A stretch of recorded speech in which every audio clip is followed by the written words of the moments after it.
Welcome to KL biology NEET.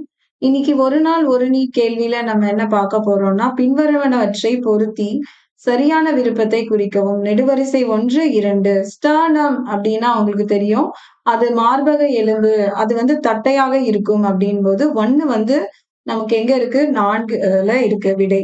அப்போ B எங்க இருக்கு? கிளினாய்டு குழி அப்படின்றது பெக்டோரல் கர்டல் என்கிற கச்சை. இப்ப பிக்கான விடை 3ல வருது. சுதந்திரமாக நகரக்கூடிய மூட்டு அப்படின்னா, அதுல சைனோவியல் திரவம் இருக்கு அப்படின்னு அர்த்தம். அப்ப சி 1.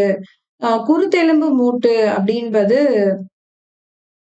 முதுகெலும்புகள் அப்படின்றதும் நமக்கு 2ல இருக்கு. 4, 3, 1, 2 என்பது எங்க வருது அப்படின்னு பார்த்தீங்கன்னா, விடை நமக்கு பில இருக்கு. ஸோ இதே நீங்களும் கெஸ் பண்ணியிருந்தீங்கன்னா, கமெண்ட்ல எனக்கு சொல்லுங்க. ப்ளீஸ் ஒரு லைக் போடுங்க and share with your friends. Subscribe KL biology NEET and support. Thank you.